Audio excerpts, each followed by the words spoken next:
한스 요하임 슈트리의 세계 철학사 같이 공부하고 있습니다. 제5부 계몽주의 철학과 임마누엘 칸트의 저작이고요. 이번 시간에는 제2장 임마누엘 칸트 들어가 보겠습니다. 드디어 칸트네요. 590쪽이고요. 1생의 인품 저작입니다. 칸트는 마구사의 아들로 태어났다. 칸트는 양친, 특히 모친에게서 경건주의 신앙의 영향을 받았는데, 경건주의는 성서 문구에 집착하기보다 순수하고 경건한 감정을 강조한 종교 운동이었다.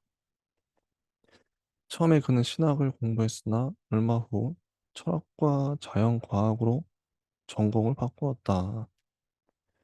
40년 이상 교편을 잡는 동안 그는 두 전공 분야 외에 수학적 물리학과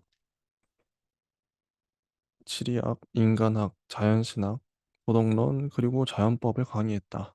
예. 그리고 제자들이 이런 얘기를 해요. 그분이 입을 열면 정말이지 재치 있는 이야기가 쏟아져 나왔고 온갖 익살과 농담도 구사할 줄 아셨습니다. 가르침이 풍부한 그분의 강의는 아주 즐거운 사교 모임 같았습니다. 그분은 저희들을 격려했고 스스로 사유하도록 은근히 자극하셨습니다. 한트의 지리학 강의는 철학 강의만큼이나 큰 인기를 끌었다. 그는 케니스베르크와 그 주변을 벗어난 적이 없으면서 이국과 이민족에 관해 흥미진진한 강의를 할 줄 알았다.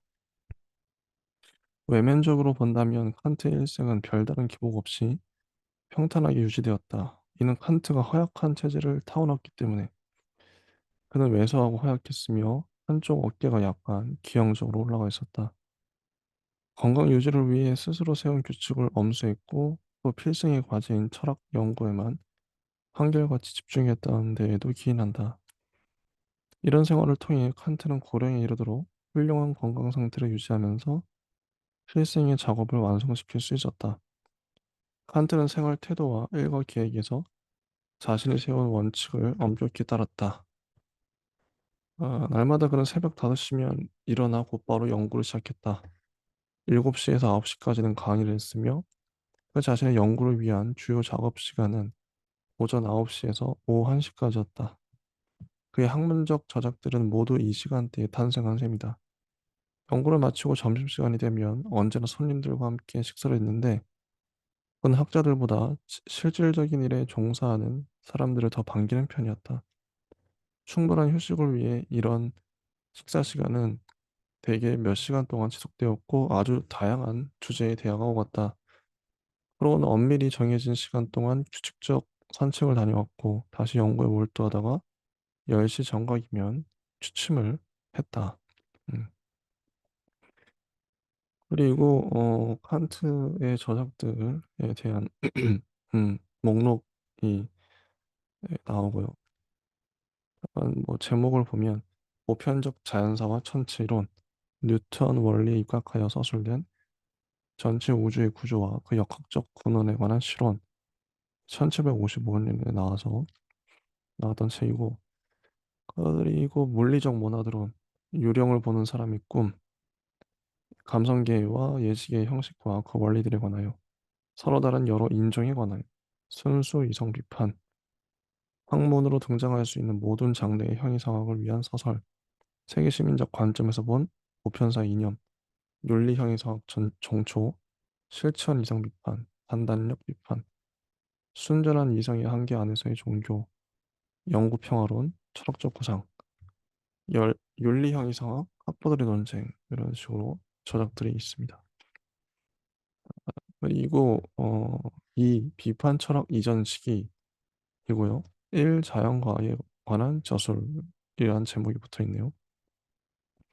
비판 철학 이전 시기인데 이제 본격적으로 들어가는 거죠. 이 시기의 저술은 대부분 자연과학적 물음을 다루고 있다. 이 저작들에서 칸트는 불과, 화산, 물리적 지리학, 바람에 관한 이론, 리스본 대지진 등에 관해 서술했다. 이런 모든 논의에서 칸트 견해의 기초가 된 것은 그가 엄밀한 자연과학적 인식의 모범을 삼았던 뉴턴 윤리학, 물리학이었다.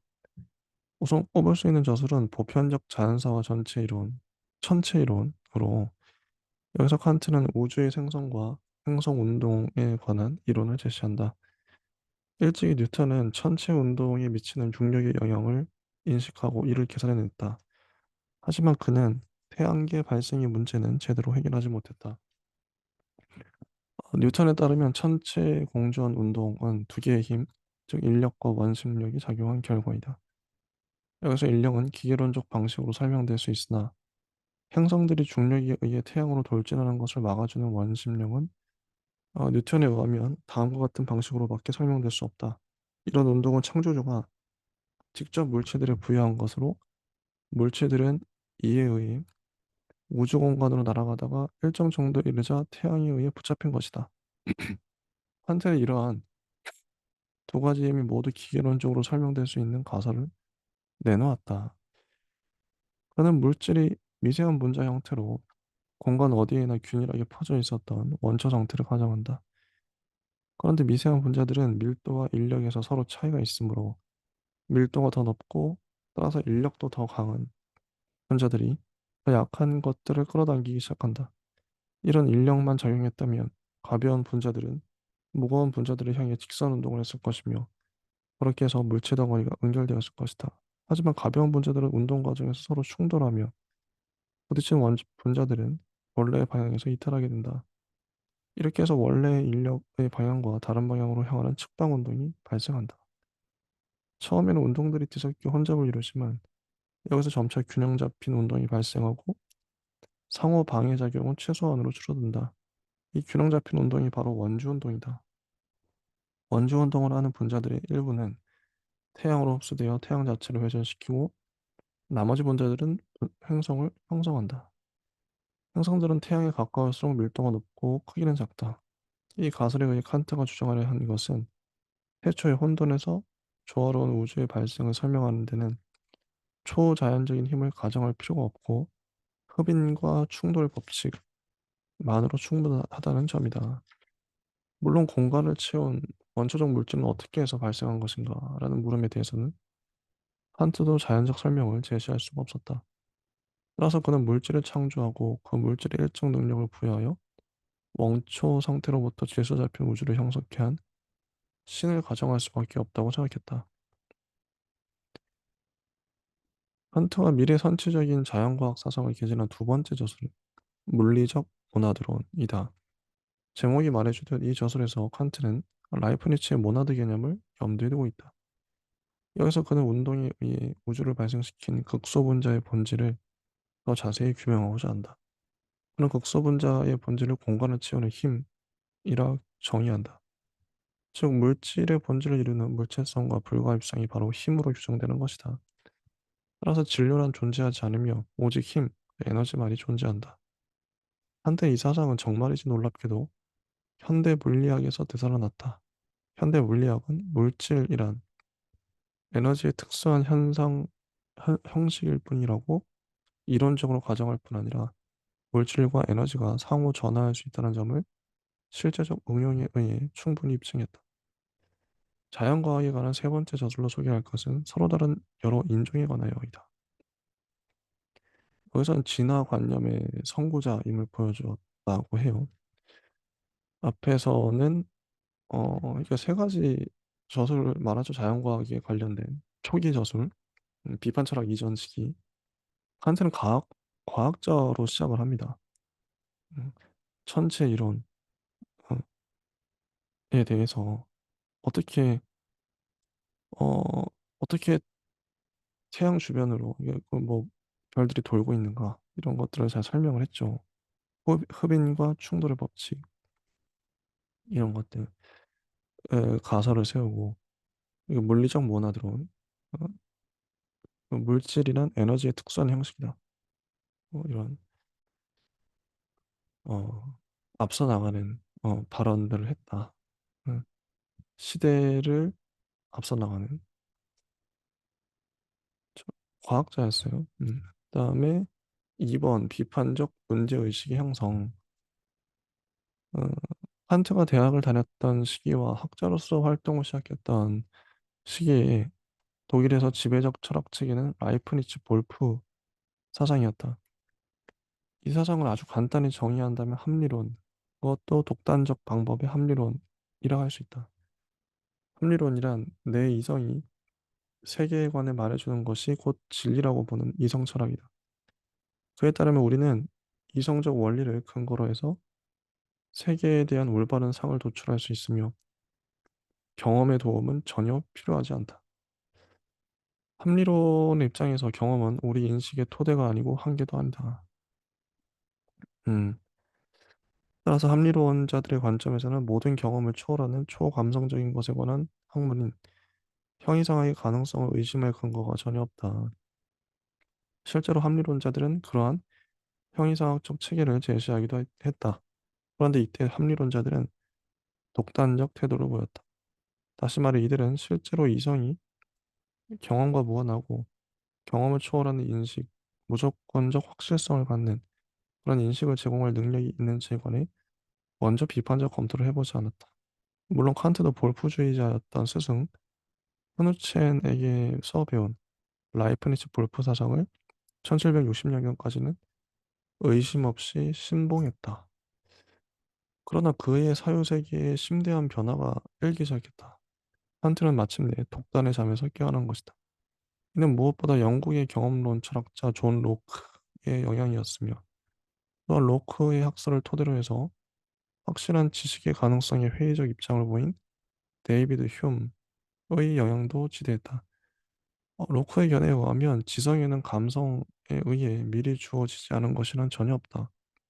이것은 철저한 경험론의 입장이다. 오직 경험만이 외적 경험은 감성에 의해 주어지고 내적 경험은 의식의 자기 반성 활동에 의해 주어진다. 이것만이 우리의 인식의 원천이며 그 한계이기도 하다. 그러한 경험론의 입장에서 보면 초감성적인 것에 관한 학문으로서의 형이상학이란 불가능하다. 왜냐하면 초감성적인 것에 관해서는 경험이 아무런 토대도 제공할 수 없기 때문이다. 이 시기에 칸트가 합리론의 정당성을 믿고 구태에 의한 형이상학에 대해 의심을 품기 시작했다는 사실은 유령을 보는 사람의 꿈에서 분명히 드러난다. 친구들의 권유로 뭐 유령을 본다는 사람을 만난 거죠. 논쟁을 했다고 하죠. 근데 그 사람과 논쟁함으로 인해서 칸트가 미친 사람들의 망상과 많은 공통점이 있다. 이렇게 독단적 형이상학자들이 그걸 이제 깨달았다는 거죠. 음, 그리고 이제 쭉쭉 넘어가서 음, 형이상학에 관한 얘기를 또 하는데 내가 숙명적으로 마음이 끌리면서도 별다른 혜택은 얻은 적이 없는 형이상학에는 두 가지 이점이 있다. 첫 번째 이점은 탐구하는 마음이 혹시라도 사물들의 숨겨진 성질들을 엿보게 된다면 이 마음이 품었던 과제가 충족된다는 점이 있다. 그러나 이런 경우 종국에는 희망이 실망으로 바뀌는 것이 예사이다. 형이상학의 또 다른 이점은 인간 지성과 좀 더 합치하는 성질의 것으로 다음과 같은 점을 생각하게 만든다는 데 있다. 형이상학적 과제는 우리에게 인식 가능한 것에 의해서도 규정될 수 있는가? 그리고 우리 판단이 언제나 근거로 삼아야 할 경험 개념들과 형이상학적 물음은 어떤 관계에 있는가? 이런 경우에 형이상학은 인간 이성의 한계에 관한 학문이다. 음. 그 한계를 규정하는 것이 향후 칸트의 과제가 된다. 한편에선 합리론을 내세우고 다른 편에서 경험론을 주장한다. 어느 편이 옳은가? 이 당대의 두 조류죠. 철학의 큰 흐름들, 합리론, 경험론. 이거를 한 편만 주장하진 않아요. 둘 다 합치려고 하죠. 칸트는. 칸트에 따르면 이에 관한 심판을 내리려면 먼저 참다운 비판적 방법을 동원하여 그 전에는 아무도 감행한 적이 없는 과제를 수행해야 한다. 즉 전체 인간의 의 사유 기간이 지닌 구조를 탐구해야 하는 것이다. 음. 칸트가 이 문제 해결을 위해 이후 15년 동안 혼신의 노력을 기울였다는 사실은 우리에게 시사하는 바가 많다. 이는 첫째로 이 과제의 어려움을 반증하고, 둘째로 칸트의 학문적 철저성과 인내심을 보여주며, 셋째로 대립하는 두 입장, 아까 합리론, 경험론, 어느 것에도 그가 만족하려 하지 않았고 만족할 수도 없었음을 암시한다. 57세에 순수 이성 비판을 내거든요. 그때까지 연구한 거죠. 자, 601쪽 3. 순수 이성 비판. 1. 특성 구성 기본 개념입니다. 언론의 절대적 확실성과 서술의 명료성, 이게 중요하다는 거죠. 첫 번째 문제에 관한 결론의 절대적 확실성에 관한 칸트는 판단을 독자 우수에 일임한다. 그러나 서술의 명료성이라는 문제와 관련해서는 자신이 정확한 개념 사용에 의해 명료성을 충분히 획득했다고 말한다. 음. 자, 칸트에게서 비판은 오늘날처럼 판정이라는 의미를 갖는 게 아니라 면밀한 검사나 검증, 한계 규정 등의 의미로 사용된다. 모든 인식은 경험과 함께 시작된다. 칸트는 경험론자의 이 명제를 서두에 내건다.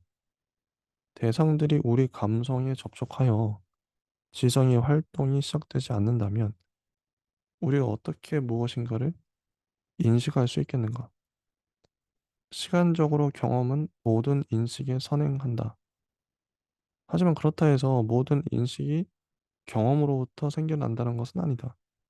우리가 경험이라 부르는 것 자체가 이미 어떤 복합체, 즉 외부에서 주어진 인상들과 우리 자신이 덧붙인 무엇에 의해 합성된 복합체일 가능성도 있다. 이러한 두 요소는 비판적 분석에 의해 분리되어야 한다. 즉 우리가 모든 경험에 앞서 다시 말해 선험적으로 소유하는 어떤 것이 존재하는지 여부가 검토되어야 한다. 경험적 인식이란 언제나 후험적으로 나중에 경험으로부터 획득된다. 선험적 인식은 경험적인 것이 아무것도 섞여 있지 않기에 순수하다고 불린다. 우리는 무엇에 의해 그런 순수한 인식을 경험적 인식과 구별할 수 있는가? 이 구별을 가능하게 하는 두 가지 확실한 징표가 있으니 그것은 필연성과 엄밀한 보편성이다. 경험만으로는 결코 엄밀한 필연성을 부여할 수 없다. 경험의 흉이 지적했듯 언제나 어떤 사물의 성질이 이러저러하다는 것만을 말할 뿐 그 사물이 필연적으로 그런 성질을 가져야 한다고 말하진 않는다. 경험에 의해 제시된 명제에는 엄밀한 보편성도 부여될 수 없다. 경험에 의해서는 상대적, 비교적 보편성을 결코 넘어설 수 없다. 우리가 말할 수 있는 것은 지금까지의 관찰이 근거하는 그러저러한 명제에 예외가 없다는 정도뿐이다. 그러므로 어떤 명제가 무조건적 필연성과 함께 가장 엄밀한 보편성을 가지려면 선험적 근원에서 비롯된 것이어야 한다. 이제 모든 논의의 기초가 되는 것은 분석 판단과 종합 판단의 구별이다. 판단이란 주어와 수어의 논리적 결합을 말한다. 분석이란 분해나 해체 등을 뜻한다. 말은 만약 모든 물체는 연장을 가진다고 말하거나 공은 둥글다고 말한다면 이 명제의 수어는 주어의 개념에 이미 포함된 것을 진술하고 있을 뿐이다.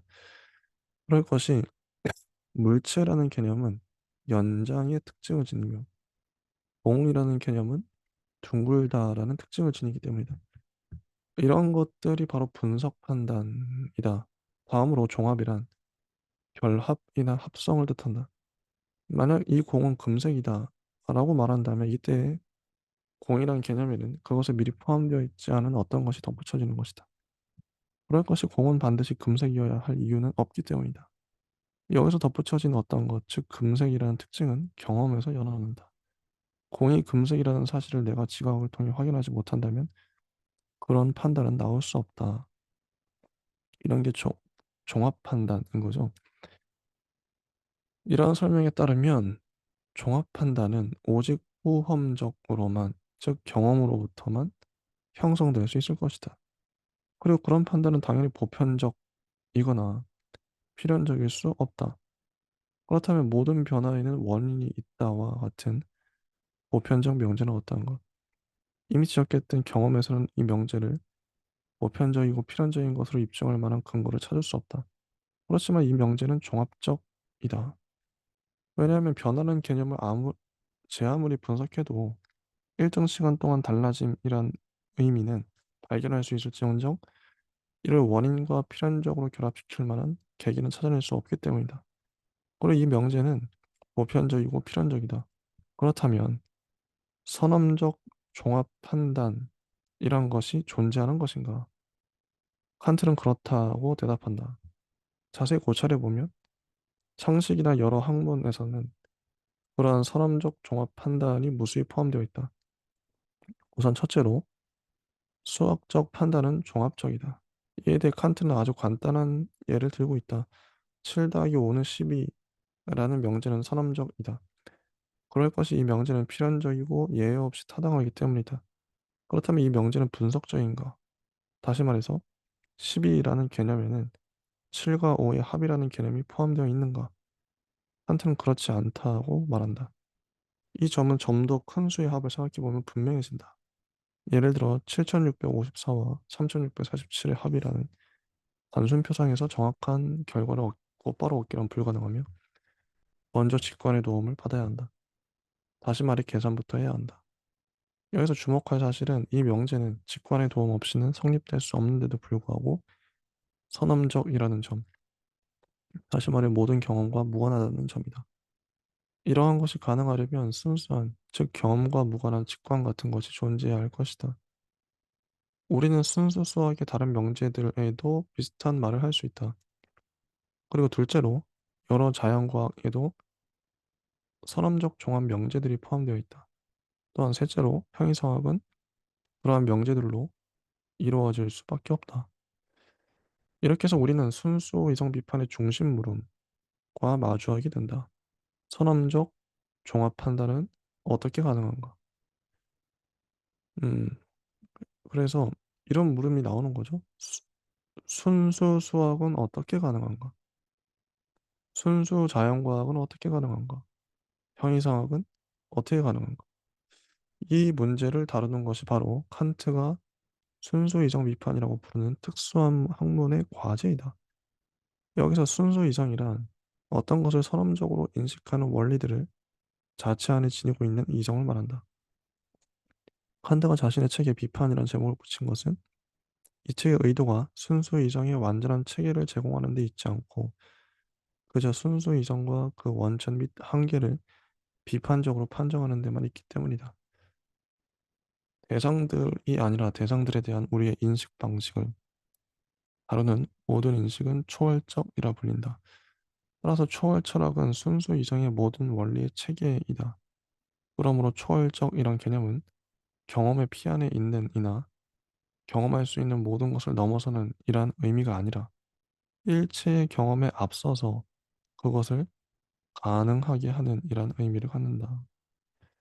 자, 그리고 2번 초월적 감성학인데요. 이 제목은 감성적 인식 능력에 관한 초월적 연구란 의미를 갖는다. 감성이란 외부로부터 우리에게 작용을 가해오는 무엇에 의해 인상을 받을 수 있는 우리 안의 능력이다. 감성은 아니 오직 감성만이 우리에게 직관을 제공한다. 직관이란 개별 대상들에 관한 직접적 표상을 뜻한다.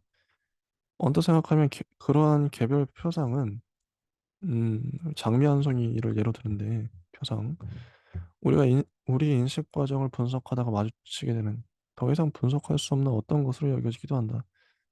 하지만 비판적 탐구에 따르면 실제로는 전혀 그렇지 않으며 개별 표상의 생성에는 이미 두 가지가 관여 있다. 우리에게는 다양한 감관, 즉 감각 기관이 있는데 예를 들어 후각은 특정한 냄새를 매개하고 시각과 촉각은 대상의 특정한 형태와 색깔을 매개한다. 감관이 제공하는 것은 단지 감각으로 이는 말하자면 여기서는 장미의 표상을 위한 원료나 재료에 불과하다. 우리 안에는 감각들을 정리하는 무엇, 더욱이 아주 특정한 방식으로 정리하는 무엇이 더 있다. 특정한 방식이라는 공간적, 시간적 통일의 방식이다. 따라서 개별 표장은 단순한 소재가 아니라 이미 일정한 형태를 갖춘 소재이다. 우리 안에서 이런 질서를 부여하는 어떤 것은 감각에서 비롯된 것일 리가 없다. 그리고 공간이 나옵니다. 공간. 나는 원한다면 일체의 경험적인 것을 도외시 추상할 수 있다. 예컨대 나는 장미에서 그때그때 냄새나 색깔 등의 배제해 버릴 수 있다. 색깔 등을 배제해 버릴 수 있다. 그러나 표상 작용 자체를 무화시키지 않는 한 배제할 수 없는 것이 하나 있으니 그것은 공간에서의 연장성이다. 장미 떠올리면 공간 안에 장미가 있죠. 공간 안에서 연장성. 공간 표상은 선험적이다. 경험 이전에 있다는 거죠, 공간은. 따라서 공간은 외적 감관의 모든 현상이 우리에게 주어지는 형식 이외에 다른 것이 아니다. 즉, 공간은 대상 자체에 부착되어 있는 것이 아니다. 그러한 공간 표상을 사물에 부여하는 것은 바로 우리 자신이다. 인간의 감각 기제는 특정하게 조직되어 있어서 우리에게 지각된 모든 것이 공간 안에 병렬된 형식으로 현상한다. 여기서 현상이라는 말에 주의할 필요가 있다. 감관이 감각을 제공하는 것이라면 감관에 대해 외부에서 작용을 가해오는 무엇인가가 존재해야 한다. 그러나 이 외부의 무엇에 관해서는 아무런 말도 할 수가 없다. 이 외부의 무엇은 언제나 감관이 내게 전달해주는 형식으로만 내게 현상하며 이렇게 해서 내게 주어진 한계를 나는 절대 뛰어넘을 수 없다. 현상 배후에 있는 것, 즉 사물 자체에 관해서 나는 아무것도 할 수 없다. 그렇지만 바로 이러한 제한성으로 인해 즉 사물은 현상으로만 우리에게 받아들여지고 다르게는 우리가 전혀 관계할 수 없으므로 공간 표상은 가장 엄격한 의미에서 보편적이고 필연적이다. 모든 인간의 감성 구조는 동일하며 따라서 인간에게 현상하는 것은 무엇이든지 공간의 형식에서만 현상한다. 한때는 이런 맥락에서 공간은 경험적 실제성을 갖는다고 말한다. 다시 말해 우리에게 외적 대상으로 현상할 수 있는 모든 것에 대해 공간은 객관적 타당성을 갖는다.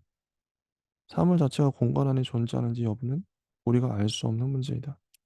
공간은 초월적 관념성을 갖는다. 다시 말해 공간은 우리가 모든 경험을 가능하게 하는 조건을 배제하자마자 아무것도 아닌 것이 되어버린다. 따라서 공간은 우리의 외적 감관의 순수한 선험적 직관 형식이다. 그리고 시간입니다. 공간과 마찬가지로 시간도 선험적으로 주어진 것이다.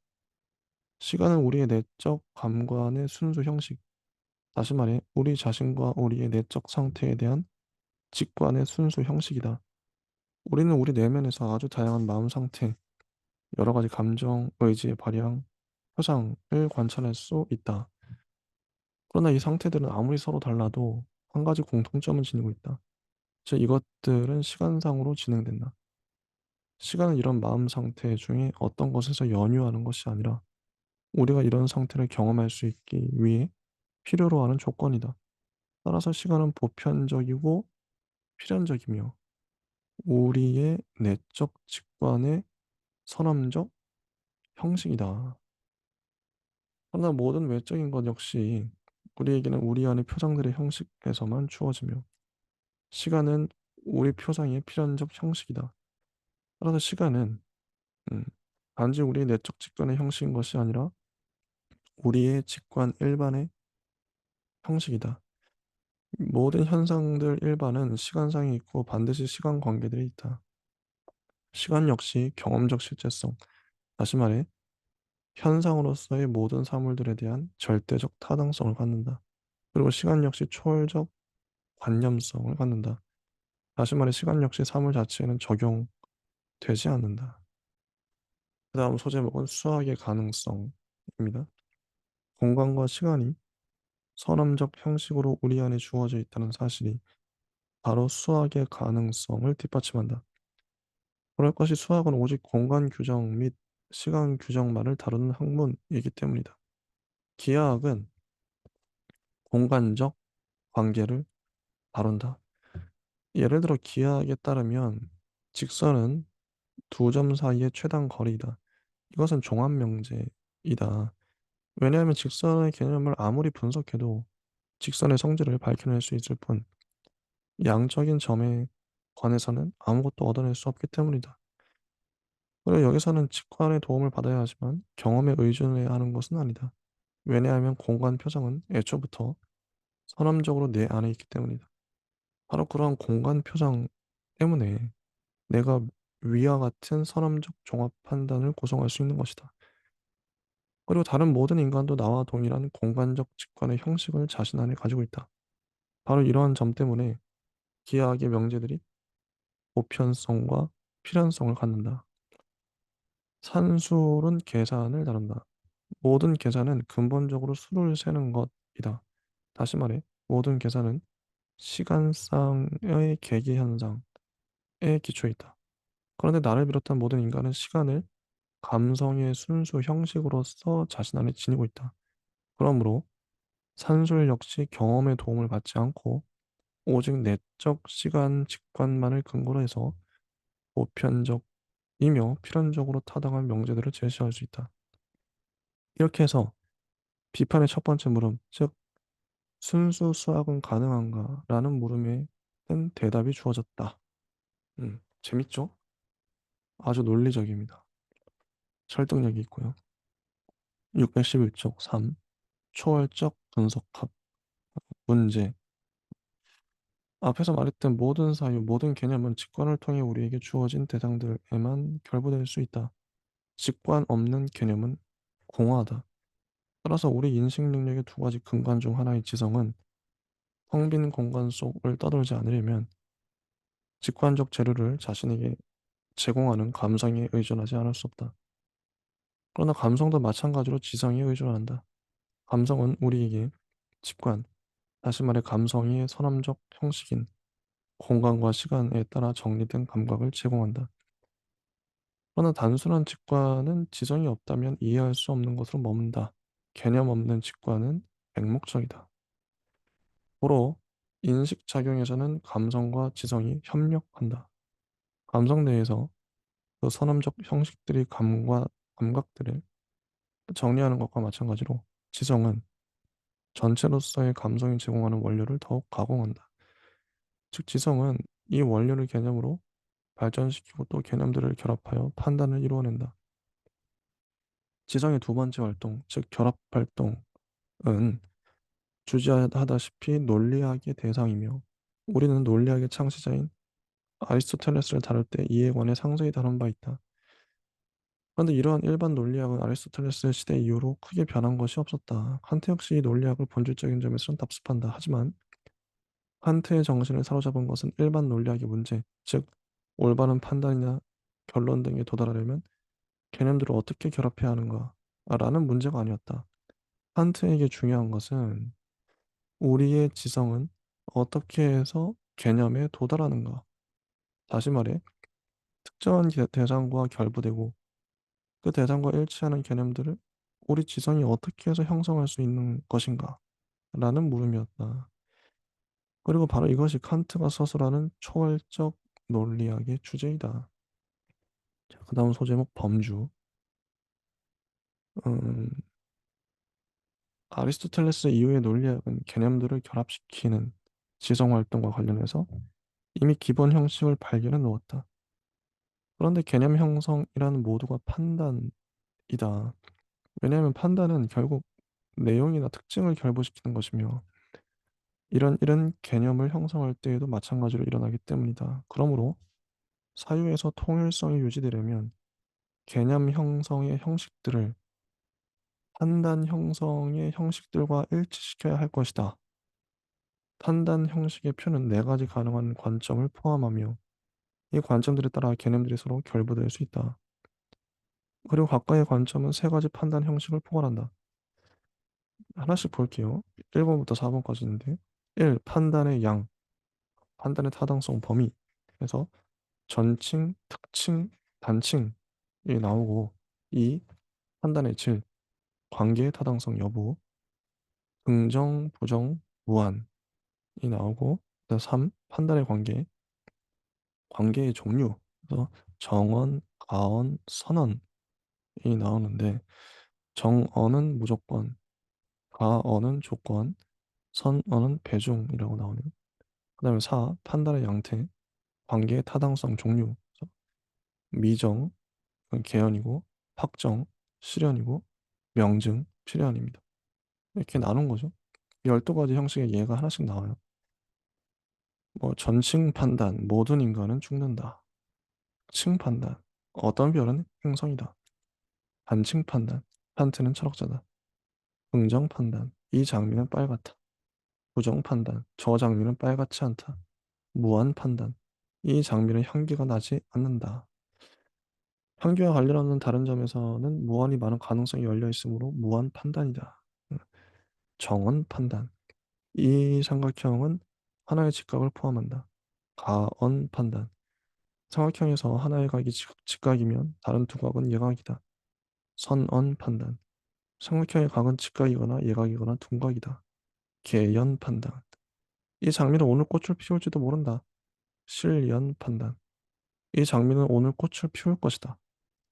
필연 판단, 이 장미는 오늘 꽃을 피울 것이 분명하다. 이렇게 12가지 형식의 예가, 예를 지금 읽어드렸죠. 이 판단 형식들은 우리 사유의 기본 형식들을 보여준다. 개념 형성에서도 이 형식들이 바탕을 이루어야 한다. 우리가 이 12가지 판단 형식들의 이면에서 그에 상응하는 개념들을 찾아내기만 한다면 우리는 모든 개념 형성의 기본 형식들을 얻는 셈이다. 개념 형성의 이러한 기본 형식을 칸트는 범주라고 한다. 예를 들어 우리가 어떤 전칭 판단을 내릴 수 있는 것은 분명 우리 지성에 전체성이라는 기본 개념이 있기 때문이다. 긍정 판단 역시 우리 지성에 현실성이라는 기본 개념이 있기 때문에 가능한 것이고, 또 부정 판단은 비현실성이라는 개념이 있기 가능한 것이다. 이런 생각을 모든 판단 형식에 적용해 보면 다음과 같은 범주, 순수 지성 개념의 표를 얻을 수 있다. 음. 아까 읽어드렸던 그, 그 판단 표가 범주 표가 됩니다. 1. 양, 단일 다수 전체. 2. 질, 실제성, 그 현실성이고, 부정성, 비현실성, 제한성, 한계성. 3. 관계, 실체와 우유성, 원인과 결과, 이걸 인과성이라고 나오네요. 공통성, 상호작용. 4. 양태, 가능성과 불가능성, 현존성과 비현존성, 필연성과 우연성. 이 12가지 범주가 아까 말씀드렸던 12가지 판단 형식과 맞물리는 거죠. 음. 그러면 한 대상의 개념은 어떻게 생겨나는 것인가? 우선 감성의 선험적 형식에 의해서 감각으로부터 공간과 시간 안에 있는 직관이 생성된다. 이 직관들을 지성이 12범주의 관점에 따라 결합하며 이렇게 해서 경험적 개념이 획득된다. 그에 비해 순수한 개념을 획득하려면 감성과 지성의 단순한 형식들, 즉 공간과 시간 및 범주를 서로 결합시켜야 한다. 칸트는 이러한 순수 개념들에 대한 체계적 탐구나 총괄적 파악으로는 나아가지 않았고 범주에 대한 정의도 내리지 않았다. 자, 그다음 소제목 순수 지성 개념의 연역. 선험적인 즉 모든 경험에 앞서 지성에 주어져 있는 범주들이 어떻게 경험의 대상들과 결부될 수 있는가? 달리 말해 이런 선험적 형식들의 도움으로 어떻게 대상들을 인식할 수 있는가? 이 물음에 대한 답을 칸트는 순수 지성 개념의 초월적 연역에서 제시한다. 인과율이 지각에서 도출될 수 없다고 본 점에서 휴은 전적으로 옳다. 즉 인과율은 지성에서 유래한다. 그럼에도 불구하고 인과율은 모든 경험에 대해 보편적이고 필연적인 타당성을 갖는다. 이런 일이 어떻게 가능한가? 그럴 수밖에 없기 때문이다. 모든 경험은 감성에 의해 제공된 원료의 지성이 자신의 사유 형식들을 각인함으로써 성립된다. 따라서 우리가 모든 경험에서 이 형식들과 재차 마주칠 수밖에 없다는 것은 너무나 당연하다. 물론 사물 자체에 대해서는 감성의 선험적 형식인 공간과 시간이 그렇듯 범주들은 타당성을 지닐 수 없다. 그러나 우리에게 현상하는 사물들에 대해 범주들은 보편적이고 필연적인 타당성을 갖는다. 즉, 인과율에 합치하지 않는 경험은 우리에게 전혀 불가능하다. 왜냐하면 모든 경험은 범주를 수단으로 해서 형식 부여를 하는 지성의 활동에 의해서만 생성되기 때문이다. 자, 그 다음 소제목은 초월적 판단력. 우리는 지성이 직관 재료를 정리할 때 사용하는 선험적 형식들이 바로 범주들이라는 것을 알았다. 그런데 지성은 무질서한 덩어리로 주어지는 진료에 대해 열두 범주 중 무엇을 적용해야 하는지 어떻게 하는가? 지성에는 올바른 범주를 적용할 수 있는 능력이 포함되어 있다. 이 능력을 칸트는 판단력이라 한다. 범주와 이 범주가 정리해야 할 소재 사이의 연결항은 직관의 모든 다양이 하나의 보편적 형식, 즉 시간에 따른다는 사실에서 발견될 수 있다. 따라서 칸트는 각각의 범주에 하나의 시간적 도식이 상응한다고 말한다. 여기서 암시되는 것이 바로 판단력의 기능이다. 하지만 이러한 순수 지성 개념의 도식성에 대한 칸트의 자세한 논거는 여기서 생략하겠다. 그 다음 자연과학의 가능성입니다. 순수 자연과학은 어떻게 가능한가? 초월적 분석학은 비판의 이 두 번째 기본 물음에도 답을 제시한다. 순수 자연과학은 수학이 가능한 것과 아주 유사한 이유에서 가능하다. 현상들의 합법칙적 질서를 자연이라 한다. 그렇다면 자연의 합법칙적 질서란 우리 지성이 자체 내에 갖고 있는 규범에 따라 현상들을 연결시키는 데서 연유하는 것이다. 인간이 자연 법칙의 제정자인 셈이다. 자연을 창조는 아닐지라도 만드는 것은 바로 우리 자신의 사유이므로 우리 인식이 대상에 따르는 것이 아니라 대상이 우리 인식에 따른다고 할 수 있다. 이게 인식의 코페르니쿠스적 전환이라고 칸트가 말했죠. 619쪽 4. 초월적 변증학. 지금까지 서술된 것을 염두에 두고 세 번째 근본 물음, 즉 형이사학은 어떻게 가능한가에 대한 답을 알아보자. 이 경우에 대해 대답은 단연코 부정적일 수밖에 없다. 학문이란 필연성과 보편성을 지니고 있는 정리된 지식이며 그 영역은 경험이 가능한 영역과 정확히 일치한다. 우리는 현상들의 세계에 제약되어 있는 것이다. 그러나 인간의 이성은 특수한 운명을 지니고 있어서 자신의 본성 자체에 의해 부과되었기에 물리칠 수도 없지만 자신의 전 능력을 벗어나는 것이기 대답할 수도 없는 문제들로 인해 괴로움을 당하고 있다. 인간에게는 공간과 시간 안에 있는 현상들의 세계를 넘어서고자 하는 불가항력적인 충동이 있다. 영혼이란 무엇인가? 세계란 무엇인가? 신이란 무엇인가? 이것들은 우리가 지극히 만족스러운 인생관을 획득하고자 한다면 간단히 뿌리칠 수 없는 물음들이다. 이성은 이를테면 감성과 지성 위에서 좀 더 높은 층을 짓고 있다. 이성은 논리적으로 사용될 경우에는 아직 이념과는 관계가 없는 추론의 능력이다. 지성은 개념을 형성하고 이것들을 결합해서 판단을 낳는다. 이성은 이 판단들을 결합시켜 추론을 내린다. 이성은 하나 혹은 여러 개의 명제로부터 하나의 새로운 명제를 도출한다. 그렇다면 이성의 이러한 결합 활동의 결과는 무엇인가? 지성이 직관의 다양을 개념으로 정리하듯이 이성은 개념과 판단의 다양을 다시 결합하여 좀 더 높은 연관성으로 끌어올린다. 즉 이성은 우리의 인식에서 좀 더 높은 차원의 통일성을 창출한다. 그런데 이성의 이러한 통일화 활동에서는 다양을 단지 상대적으로 좀 더 높은 차원의 부분 단위에서 통일시키는 데 만족하지 못하고 완전한 통일성을 산출하고자 하는 욕구가 자연스레 생겨난다. 즉 이성은 하나의 무조건자를 추구하게 된다. 이성의 이러한 욕구를 일정하게 이끄는 것이 바로 지도적 이성 개념들, 즉 이념들이다. 칸트는 이념을 규제적 원리라고 부른다. 다시 말해서 이성은 지성이 감성을 계명하는 것과 유사한 방식으로 지성을 지도한다. 하지만 여기에는 결정적 차이가 있다. 이성은 지성이 어떻게 작용하는 것이 바람직한가와 관련해서 지성의 규칙을 제시할 뿐이다. 그래서 이념은 규제적 원리이다. 그렇다면 이념은 어떤 종류가 있고 각기 어떻게 형성되며 어떤 작용을 하는가? 판단 형식들의 표에서 볼 수 있듯 명제들이 연결될 수 있는 관계에는 세 가지 종류가 있다. 이에 준해서 이성도 세 가지 이념을 전개한다. 정원적, 무조건적 결합에 상호하는 것은 모든 표상이 근저에 놓여 있으며 무조건적 성질을 갖는 사유하는 주체의 통일이라는 이념이다. 이는 심리학적 이념 또는 영혼의 이념이라고 불린다. 가언적, 조건적 결합에 상호하는 것은 조건적 현상들의 무한한 계열에서 이러한 모든 현상의 무조건적 통일에 다다르려는 욕구로 이는 우주론적 이념 또는 세계의 이념이라 불린다. 끝으로 선언적, 배종적 결합에 상응하는 것은 사유의 모든 대상의 무조건적 통일의 이념, 즉 지고한 존재의 이념이다. 이는 신학적 이념 또는 신의 이념이라고 불린다. 여기서 중요한 것은 이념들이란 당위적 지침에 불과하다는 것이다. 말하자면 이념은 무한히 먼 곳에 목표를 지시하는 우리 내면의 방향 지시기 같은 것이다. 영혼의 이념은 내게 이렇게 말한다.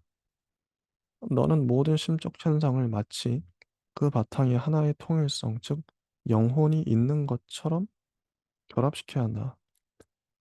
그리고 세계의 이념은 이렇게 말한다. 너는 일련의 조건적 현상을 마치 그 바탕에 하나의 무조건적 통일성이 있는 것처럼 결합시켜야 한다. 마지막으로 신의 이념은 말한다. 너는 마치 존재하는 모든 것에 대해 최초의 필연적 원인, 즉 신적 창조주가 있기라도 한 것처럼 사유해야 한다. 이 세 가지 방식에 의해 우리는 우리의 전체 인식을 전체 체계적으로 통일시키려 시도해야 한다. 음. 이런 이념들은 이성의 사용에서 불가피하게 생겨나는 것이다. 하지만 우리는 어떤 경우에도 사유와 인식을 혼동해서는 안 되며 이런 이념에 어떠한 경험이 상응할 수 있을 것이라 가정해서는 안 된다. 하지만 그런 유혹은 가까이 있다. 우리가 그 유혹에 굴복할 경우 이성은 해결될 수 없는 모순, 이율배반에 빠져들며 궤변적 내지 변증적 성격을 갖게 된다. 한테는 그럴 경우 발생하는 모순, 특히 신학적 이념 및 신학에 의해 끊임없이 시도된 이성적 신존재 증명과 관련해서 생겨나는 모순은 해결될 수 없는 성질의 것이라는 점을 논증하기 위해 많은 노력을 기울인다. 신은 이성에 의해 증명될 수 없고 반증될 수도 없다. 다른 이념들도 사정은 마찬가지이다. 나는 신앙을 위한 자리를 얻기 위해 지식을 폐기해야만 했다. 앞서 칸트는 우리의 이론 이성의 한계는 어디에 있는가라는 물음을 제기했다. 그 한계에는 가능한 경험 지식의 영역이 끝나는 지점과 일치한다. 그 한계에 넘어 있는 것에 관해 이성은 아무것도 결정할 수 없다. 이는 두 가지 의미를 갖는다. 이성은 신자유불면성과 같은 일반적 형이상학적 이념들, 이것이야말로 칸트에게는 연구의 유일한 목적이고 다른 모든 것은 이 목적을 위한 수단에 불과하다를 증명할 수 없다. 하지만 이성은 그런 이념들을 반증할 수도 없다. 그리고 이런 한에서 그것들을 믿을 수 있는 여지가 마련된 것이다. 여기까지 하고요. 다음 시간에 칸트의 실천 이성 비판, 윤리와 종교에 대해서 계속 공부해 보도록 하겠습니다. 예, 감사합니다.